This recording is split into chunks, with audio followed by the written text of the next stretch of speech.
All right, hey there, YouTube. We're going to try this out. I'm not sure if this is going to work in full disclosure, but we're just trying this out, testing out some different platforms. I'm new to the world of OBS. Well, not really new to it, but just kind of revisiting it. We've been trying to kind of update the way we do some live weather online. And so we'll see if this gets any traction. um, but again, this is like my first ever YouTube live stream, and this is going to be really short. This is more of just a test run, but I will go through the forecast just in case anyone watches this. But satellite and radar right now, this is Wednesday night. It is just before 10:50 p.m. There's a lot of rain working its way in from the south, and that rain going to become a lot more widespread as we get into the overnight hours, especially and early Saturday morning. There is some heavy rain even through parts of central Illinois. Some of that is what we call bright banding, which is, I think, maybe some melting snow, which essentially to the radar, those melting snowflakes, as they kind of, again, essentially are raindrops, they appear really large, and so you get something called bright banding. So some of that orange and red through parts of Illinois and especially Wisconsin, that could be bright banding, but there is a good amount of moisture that is really lifted in. There's winter storm warnings posted still for Minneapolis, for example, and north of there. There's even still some blizzard warnings in a sliver of Minnesota. There's winter weather advisory for the northern lower peninsula and most of the UP. The western UP is included in that winter storm warning. There's also a wind advisory here in West Michigan. That wind advisory is the biggest probably impact for most of us here in western Michigan. Winds tonight, overnight through early tomorrow morning, probably in that range of about 20 to 30 with gusts as high as 45 to 50. It's really in that range that we do start to see isolated outages. So if you are watching this and you're in West Michigan, probably a good idea to just keep those devices charged tonight, just in the case that we have some isolated outages. Future ice accumulation, this is another big story, at least in lower Michigan tonight, northern Newaygo County, parts of Mecosta, Montcalm counties. This is where we do have that winter weather advisory through 7 a.m. tomorrow morning.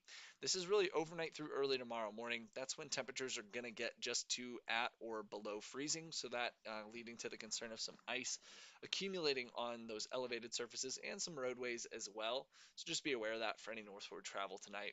This is live Doppler radar. Again, this rain becoming a lot more widespread, primarily south of I-94, but now creeping into Allegan County.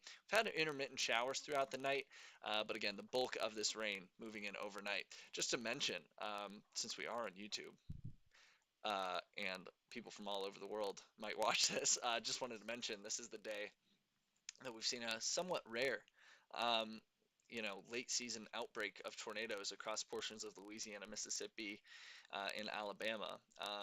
Looks like there was, unfortunately, a lot of damage in the New Orleans area, for example. I saw some pretty crazy video of that. So yeah, pretty historic day just down south. For us, we are obviously not dealing with any severe weather just yet. We could again have some isolated outages overnight through early tomorrow morning. This is the rain. It becomes steady really overnight through early tomorrow. Those yellows and oranges indicating the potential for some moderate to heavy rain. Notice the pink a little bit farther north, and the temperatures up in Fremont, Big Rapids, again getting closer to freezing. So that's why we're watching for that potential for some ice. Tomorrow we get dry slotted, and that's a fancy term for just the dry air that's wrapping into that mid-latitude cyclone to our immediate west. Kind of moves in, so that's going to shut off that precip pretty quickly. Temperatures start to come down late Thursday into Friday. Um, just to mention really quick, the rain tonight, just to circle back, probably around a half an inch.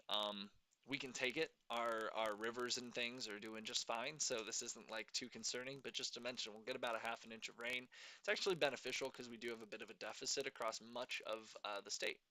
So our upper level pattern, this is that low. It's not moving around a whole lot. It's pretty much vertically stacked. So that area of low pressure from the surface up into the upper atmosphere, it's pretty stacked. And we call that occlusion, or it's an occluded mid-latitude cyclone.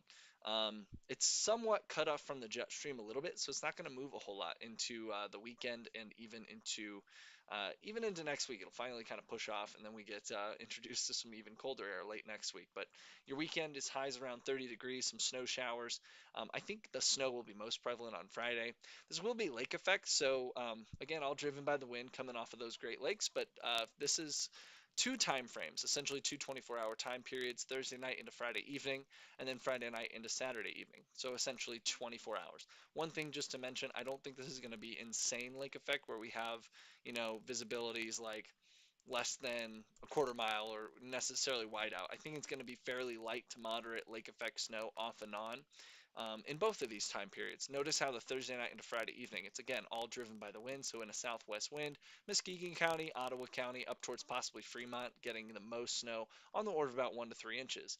Now from Friday night into Saturday evening, the wind will shift ever so slightly farther. I guess not south, but the wind will shift to more out of the west, which is going to push that lake effect snow a little bit farther to the south, primarily west of US 131. In that sort of a setup, I would say Ottawa, even parts of western Kent County, Allegan County, could see a few inches of accumulation. But again, that's going to be not necessarily like in a even 6 hour window. That's a 24-hour period. I think it's going to be a fairly slight, like slow and steady accumulation from Friday night into Saturday evening. I'm going to zoom ahead just to the 7 day. Again, this was just a trial run. So if you guys like this, if you want to see more of this, I hope my audio is even working. I'm not even sure if it is. It's probably really soft. I'm kind of learning as I go. So if the audio is terrible, I'm living and I'm learning, everybody. But I appreciate anyone that does watch this. I would love some feedback. I'm going to try and do more of these in theory. I'm just kind of working out some kinks, but this was a test just to see how the audio was going to come through on YouTube versus Facebook.